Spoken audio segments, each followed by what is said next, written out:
ಪ್ರತಿಭಟನೆ ಆಗಿಲ್ಲ, ಈಗ ಪ್ರಾರಂಭ ಆಗಿದೆ. ನನಗೆ ಮುಖ್ಯಮಂತ್ರಿಗಳನ್ನ ಭೇಟಿ ಮಾಡಿಸ್ಬೇಕು ಅಂತ ಹೇಳಿ ನಮ್ಮ ಪೊಲೀಸ್ ಅಧಿಕಾರಿಗಳಿಗೆ ನಾನು ಸೂಚನೆಯನ್ನು ಕೊಟ್ಟಿದ್ದೆ.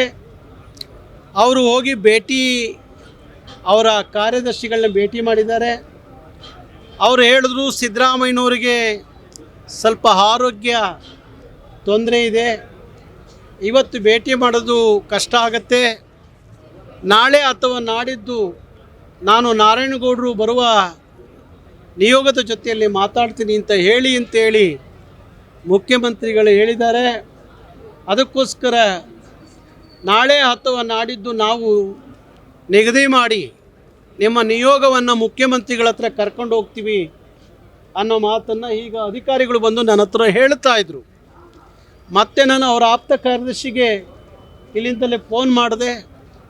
ಅದಕ್ಕೆ ನಾನು ಹೇಳಿದೆ ಅವರಿಗೆ, ಇಲ್ಲ ಈ ಸಂದರ್ಭಕ್ಕೆ ಮುಖ್ಯಮಂತ್ರಿಗಳು ಸ್ವಲ್ಪ ಕಷ್ಟ ಆದರೂ ಪರವಾಗಿಲ್ಲ, ನಮ್ಮ ನಿಯೋಗವನ್ನು ಭೇಟಿ ಮಾಡೋಕ್ಕೆ ಹೇಳಿ, ನಮ್ಮ ಮನವಿಯನ್ನು ಸ್ವೀಕರಿಸೋಕ್ಕೆ ಹೇಳಿ, ಅದು ಬಿಟ್ಟು ನಾಳೆ ನಾಡಿದ್ರು ಸಿಗ್ತೀನಿ ಅಂದರೆ ಸರಿಯಲ್ಲ ಅಂತ ಹೇಳಿ ಅವರಿಗೆ ಹೇಳಿ ಕಳಿಸ್ದೆ. ಅದಕ್ಕಾಗಿ ಹೋಗಿದ್ದಾರೆ, ಪೊಲೀಸ್ ಅಧಿಕಾರಿಗಳು ಹೋಗಿದ್ದಾರೆ. ನಾನು ಮಾತಾಡಿದೆ ಫೋನಲ್ಲಿ.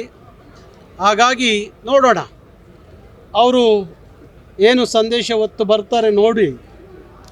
ಇವತ್ತು ಏನಾದರೂ ಮುಖ್ಯಮಂತ್ರಿಗಳು ನಮಗೆ ಸರಿಯಾದ ಮಾಹಿತಿ ಕೊಡದೇ ಹೋದರೆ, ಸ್ಪಂದಿಸದೇ ಹೋದರೆ, ನಾಳೆ ಕರವೆಯ ಸಾವಿರಾರು ಕಾರ್ಯಕರ್ತರು ನಾವು KPSCಗೆ ನುಗ್ತೀವಿ. ನಾಳೆ ಏನು ಬೇಕಾದರೂ ಆಗಬಹುದು.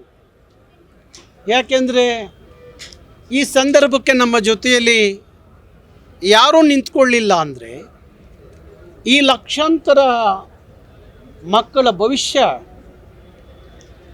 ಸರ್ಕಾರದ ವ್ಯವಸ್ಥೆಯಲ್ಲಿ ಸರಿಪಡಿಸಬೇಕಾದದ್ದು ಅವರ ಕರ್ತವ್ಯ ಆಗಿತ್ತು. ಆದರೆ ಅದನ್ನು ಮರೆತು ಕೂತಾಗ, ಅದರ ಅನುಭವದ ಕೊರತೆ ಅಂತ ಕೂತಾಗ, ಅವ್ರಿಗೆ KPSC ಒಬ್ಬ ಅಧಿಕಾರಿ ಮೇಲೂ ಒಂದು ಕ್ರಮ ಆಗದಲೇ ಕೂತಿರುವಾಗ, ನಾನು ಆಗ ಹೇಳಿದಾಗೆ ಅವರ ಮಧ್ಯದಲ್ಲಿ ಒಪ್ಪಂದಗಳು ಏನಾಗಿದೆ ಅನ್ನೋದು ಅನುಮಾನಗಳು ನಮ್ಮನ್ನು ಕಾಡ್ತವೆ. ಅದಕ್ಕೋಸ್ಕರ ಮುಖ್ಯಮಂತ್ರಿಗಳು ಅವರ ರಾಜಕೀಯ ಬದುಕಿನಲ್ಲಿ ಇದೊಂದು ಕಪ್ಪು ಚುಕ್ಕಿ ಆಗಬಾರ್ದು ಅನ್ನೋದು ನನ್ನ ಪ್ರಾಮಾಣಿಕ ಉದ್ದೇಶ. ನಾನು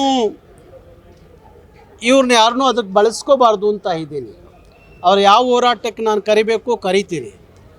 ಯಾಕೆಂದರೆ ಅವರೆಲ್ಲ ಭಾರಿ ದೊಡ್ಡ ಮುಂದಿನ ದಿನಗಳಲ್ಲಿ ಒಳ್ಳೆಯ ಹುದ್ದೆಗಳಿಗೆ ಹೋಗುವಂಥ ಮಕ್ಕಳಿದ್ದಾರೆ.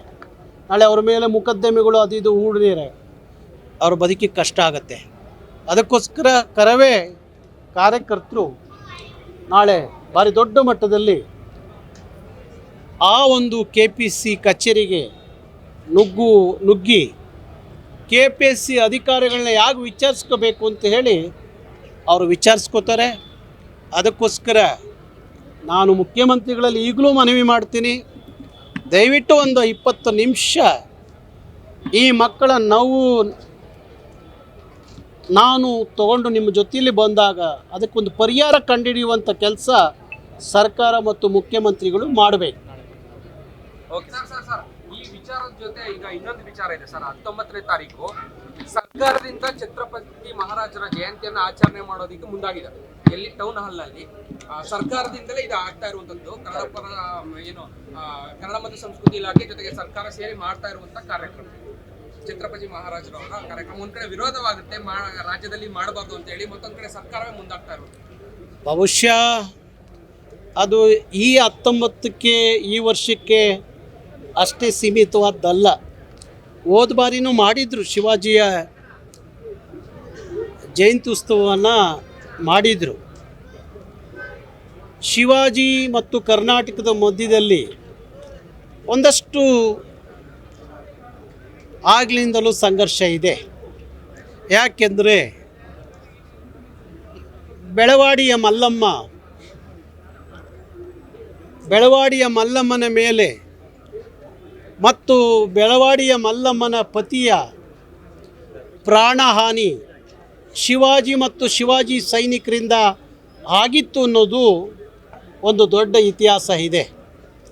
ಹಾಗಾಗಿ ಶಿವಾಜಿ ಅನೇಕ ಸಂದರ್ಭದಲ್ಲಿ ಕರ್ನಾಟಕದಲ್ಲಿ ಕನ್ನಡಿಗರ ಮೇಲೆ ದಬ್ಬಾಳಿಕೆ ದೌರ್ಜನ್ಯ ಮಾಡಿದ್ದಾರೆ ಅನ್ನುವ ಒಂದಷ್ಟು ಇತಿಹಾಸವನ್ನು ಹೇಳ್ತಾರೆ.